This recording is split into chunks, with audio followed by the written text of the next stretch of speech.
Hello friends, welcome back to our YouTube channel brilliant learning platform. तो आज हम लोग बात करने जा रहे हैं जेई मेंस मार्च अटेम्प्ट 2021 के ऑल शिफ्ट एनालिसिस के बारे में, यानी 16, 17 और 18 मार्च का पेपर कैसा आया था।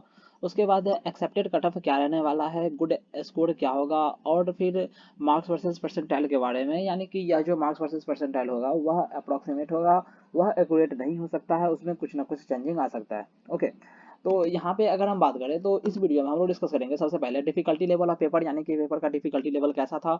उसके बाद मेजरली आस्क्ड टॉपिक, किस टॉपिक से कौन से क्वेश्चन से कितने क्वेश्चन पूछे गए थे। उसके बाद marks versus percentile and then expected cut off for JEE advance 2021। Okay, तो चलिए शुरू करते हैं। यहाँ पे अगर हम बात करते हैं डिफिकल्टी लेवल ऑफ पेपर का, तो 16 मार्च शिफ्ट 1 को फिजिक्स का पेपर मॉडरेट था, केमिस्ट्री का इजी था एंड मैथमेटिक्स का मॉडरेट टू डिफिकल्ट था।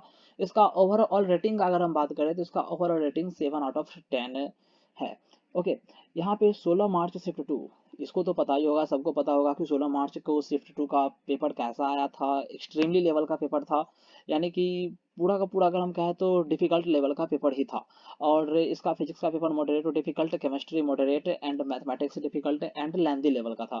उसके बाद इसका ओवरऑल रेटिंग करते हैं तो ओवरऑल रेटिंग 9 आउट ऑफ 10 हम कह सकते हैं इसको। उसके बाद 17 मार्च शिफ्ट 1 का पेपर, तो 17 मार्च शिफ्ट 1 का paper physics easy to moderate था, केमिस्ट्री इजी लेवल का था and then mathematics moderate to difficult level का था। और इसका अगर हम ओवरऑल रेटिंग का बात करें तो ओवरऑल रेटिंग 7 आउट ऑफ 10 था। यानी कि 16 मार्च का जो पेपर था, 16 मार्च के शिफ्ट 1 का एंड 17 मार्च के शिफ्ट 1 का, यह दोनों पेपर सेम लेवल का पूछा गया था, इसमें ज़्यादा डिफरेंस नहीं देखने को मिला था। उसके बाद अगर हम 17 मार्च के शिफ्ट 2 का बात करें तो 17 मार्च के शिफ्ट 2 का पेपर और 16 मार्च के शिफ्ट 2 का पेपर, 17 मार्च के शिफ्ट 2 का पेपर और 16 मार्च के शिफ्ट 2 का पेपर, यह पेपर थोड़ा सा डिफिकल्टी लेवल को टच कर रहा था। यह सब लग रहा था कि हाँ, यह दोनों पेपर डिफिकल्ट है।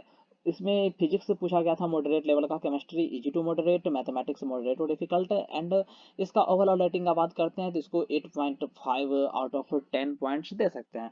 उसके बाद अगर हम 18 मार्च के शिफ्ट 1 का बात करें तो 18 मार्च का शिफ्ट 1 में फिजिक्स आया था इजी टू मॉडरेट, केमिस्ट्री था इजी लेवल का एंड मैथमेटिक्स था इजी टू मॉडरेट लेवल का। उसके बाद अगर इसकी ओवरऑल रेटिंग का बात करें तो यहाँ पे आप देख सकते हैं।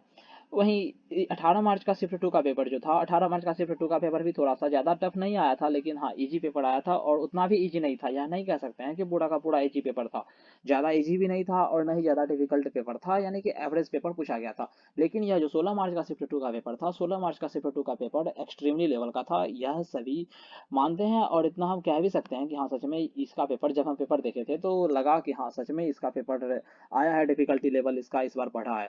फरवरी अटेम्प्ट से तो डिफिकल्टी लेवल ऑफ कोर्स बढ़ा है।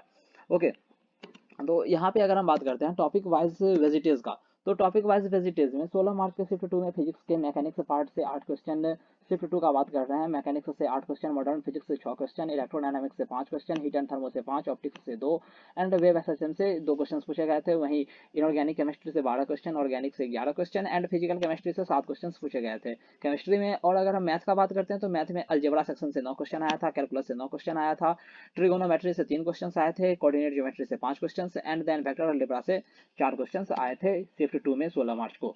उसके बाद अगर हम 17 मार्च के शिफ्ट 1 का बात करते हैं तो 17 मार्च के शिफ्ट 1 में आप देख सकते हैं यहाँ पे फिर मैकेनिक्स में 9 क्वेश्चन था, उसके बाद इलेक्ट्रोडायनामिक्स में 6 क्वेश्चन और मॉडर्न फिजिक्स में 5 क्वेश्चन। वहीं अगर ऑर्गेनिक का बात करते हैं तो ऑर्गेनिक केमिस्ट्री में 11 क्वेश्चन आए थे, फिजिकल केमिस्ट्री में 10 क्वेश्चन और इनऑर्गेनिक केमिस्ट्री में 9 क्वेश्चन आए थे। वहीं अगर हम मैथमेटिक्स का बात करते हैं तो मैथमेटिक्स में अलजेब्रा के सेक्शन से 12 क्वेश्चन था, उसके बाद कैलकुलस के सेक्शन से 8 क्वेश्चन था, वेक्टर थ्योरी के सेक्शन से 4 क्वेश्चन था। ओके, और वहीं अगर हम बात करते हैं 17 मार्च के शिफ्ट 2 के पेपर का, 17 मार्च के शिफ्ट 2 का पेपर में मैकेनिक्स में से 8 क्वेश्चन पूछे गए थे, मॉडर्न फिजिक्स से 5 क्वेश्चन पूछे गए थे, इलेक्ट्रोमैग्नेटिक्स से 7 क्वेश्चन पूछे गए थे, हीट एंड थर्मो से 2 क्वेश्चन, ऑप्टिक्स से 2 क्वेश्चन और वेव एंड एसएचएम से 4 क्वेश्चन पूछे गए थे। केमिस्ट्री का अगर हम बात करें तो केमिस्ट्री में इनऑर्गेनिक केमिस्ट्री से 12 क्वेश्चन, ऑर्गेनिक केमिस्ट्री से 11 क्वेश्चन एंड फिजिकल केमिस्ट्री से 7 क्वेश्चन पूछे गए थे। वहीं अगर हम मैथमेटिक्स का बात करते हैं तो मैथमेटिक्स में अलजेब्रा के सेक्शन से 10 क्वेश्चन, कैलकुलस के सेक्शन से 10 क्वेश्चन, उसके बाद कोऑर्डिनेट ज्योमेट्री से 5 क्वेश्चन पूछे गए थे। ओके, यहाँ पे अगर हम 18 मार्च के शिफ्ट 1 का बात करते हैं तो 18 मार्च के शिफ्ट 1 में मैकेनिक्स से 9 क्वेश्चंस पूछे गए थे, मॉडर्न फिजिक्स से 4 क्वेश्चंस पूछे गए थे, एंड इलेक्ट्रोमैग्नेटिक्स से 9 क्वेश्चंस, देन ऑप्टिक्स से 2 क्वेश्चन, वेव ऑप्टिक्स से वेव एंड एसएचएम से 3 क्वेश्चंस पूछे गए थे। यहाँ ऑप्टिक्स में रे ऑप्टिक्स और वेव ऑप्टिक्स दोनों में मर्ज किया हुआ है, यानी रे ऑप्टिक्स से एक क्वेश्चन था एंड वेव ऑप्टिक्स से एक क्वेश्चन था। उसके बाद अगर हम केमिस्ट्री का बात करते हैं तो केमिस्ट्री में ऑर्गेनिक इनऑर्गेनिक सेक्शन से 11 क्वेश्चंस, ऑर्गेनिक सेक्शन से 11 क्वेश्चंस एंड फिजिकल के सेक्शन से 8 क्वेश्चंस पूछे गए थे। अलजेब्रा का बात करें मैथमेटिक्स में तो वहां से 12 क्वेश्चंस आया था, कैलकुलस से 9 क्वेश्चंस आए थे, कोऑर्डिनेट ज्योमेट्री से 4 क्वेश्चंस एंड वेक्टर थ्योरी से 3 क्वेश्चंस आए हुए थे। ओके, उसके बाद अगर हम बात करते हैं मार्क्स वर्सेस परसेंटाइल का, तो मार्क्स वर्सेस परसेंटाइल का बात करते हैं तो यहाँ पे अगर हम 300 मार्क्स वाले का बात करते हैं 16 मार्च शिफ्ट 1 में, देखिए 16 मार्च का शिफ्ट 1 का पेपर का डिफिकल्टी लेवल थोड़ा सा इजी था, यानी इतना ज़्यादा इजी नहीं था लेकिन इजी टू मॉडरेट लेवल का था, जिसके कारण यहाँ पे परसेंटाइल में थोड़ा सा चेंजिंग आ रहा है। 120 से 190 नंबर पे 94 से 94.9 परसेंटाइल से 99 परसेंटाइल, उसके बाद 250 से 280 पे 99.85 टू 99.98 परसेंटाइल इतना आ सकता है। अगर हम 16 मार्च के शिफ्ट 1 का बात करते हैं तो 16 मार्च के शिफ्ट 1 के लिए at least 100 plus marks required for 90 plus percentile, यानी कि अगर आप 90 प्लस परसेंटाइल का होप कर रहे हैं तो उसके लिए आपको कम से कम 100 प्लस मार्क्स नेसेसरी है 16 मार्च के शिफ्ट 1 के लिए, और एनीथिंग अप्रॉक्स 85 प्लस यानी कि 185 मार्क्स से ज़्यादा आपको 95 परसेंटाइल श्योरली दे देगा। उसके बाद अगर हम 16 मार्च के शिफ्ट 2 का बात करते हैं तो 16 मार्च के शिफ्ट 2 में 280 से 300 नंबर वालों के लिए 99.99 टू 100 परसेंटाइल, 190 से 220 मार्क्स वालों के लिए 99.50 टू 99.80 परसेंटाइल, और 80 से 120 वालों के लिए 88 से 95.9 परसेंटाइल इतना कम से कम नेसेसरी है, इतना कम से कम आ सकता है, इतना हम लोग अप्रॉक्स कर रहे हैं। उसके बाद अगर हम यहाँ पे बात करते हैं तो एटलीस्ट 93 मार्क्स रिक्वायर्ड है 90 प्लस परसेंटाइल के लिए। आपको पता है कि 16 मार्च के शिफ्ट 2 का पेपर जो था वह एकदम मॉडरेट डिफिकल्ट लेवल का पेपर पूछा गया था, जिसके कारण यहाँ पे कम मार्क्स में ज़्यादा परसेंटाइल आ सकते हैं। तो एटलीस्ट 93 परसेंटाइल मार्क्स रिक्वायर्ड है 90 प्लस परसेंटाइल के लिए, और एनीथिंग अप्रॉक्स 170 प्लस 99 परसेंटाइल के अप्रॉक्स ला के दे सकता है।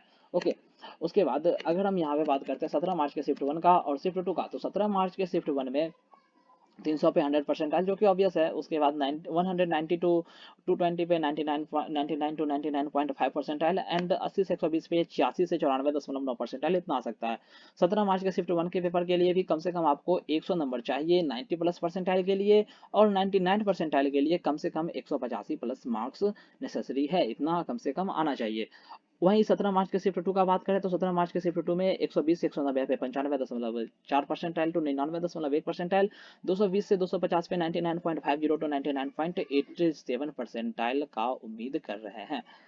उसके बाद अगर हम इसका बात करते हैं तो इसके लिए 95 परसेंटाइल मार्क्स रिक्वायर्ड है कम से कम 90 प्लस परसेंटाइल के लिए, एंड 180 प्लस मार्क्स रिक्वायर्ड है 99 परसेंटाइल के लिए। 17 मार्च के शिफ्ट 2 का पेपर का बात कर रहे हैं। ओके, अब अगर हम बात करते हैं 18 मार्च के शिफ्ट 1 के पेपर का, तो 18 मार्च के शिफ्ट 1 के पेपर में 250 से 280 पे 99.85 टू 99.98 परसेंटाइल, एंड 120 टू 190 पे 94.9 टू 99 परसेंटाइल इतना अप्रॉक्स किया जा सकता है। यहाँ पे एटलीस्ट 100 प्लस मार्क्स रिक्वायर्ड है 90 प्लस परसेंटाइल के लिए, और एनीथिंग अप्रॉक्स 185 प्लस 99 परसेंटाइल ला के दे सकता है। वहीं अगर हम बात करते हैं 18 मार्च के शिफ्ट 2 के पेपर का, तो 18 मार्च के शिफ्ट 2 के पेपर में 220 से 250 नंबर पे आपको कम से कम 99.30 टू 99.75 परसेंटाइल आ सकता है। याद रखना कि परसेंटाइल जो आता है वह परसेंटाइल आता है पूरा का पूरा 7 डिजिट में, तो 7 डिजिट में आने का मतलब है कि यहाँ पे बहुत सारे चेंजिंग आ सकते हैं। 7 डिजिट में जब आता है तो 7 डिजिट में आने का मतलब है बहुत सारे चेंजिंग आ सकते हैं, रैंक में बहुत ज़्यादा चेंज आ सकता है। तो 98.5 परसेंटाइल से 99.30 परसेंटाइल आ सकता है आपको 192 टू 20 मार्क्स पे। यहाँ pay anything approx 103 plus marks कम से कम 90 प्लस परसेंटाइल के लिए नेसेसरी है, एंड 195 प्लस मार्क्स आपको 99 परसेंटाइल दे सकता है। ओके, अगर हम बात करें प्रीवियस ईयर कटअप्स का, तो प्रीवियस ईयर कटअप्स में कॉमन रैंक लिस्ट वालों के लिए 2019 में कट ऑफ किया था 89 परसेंटाइल।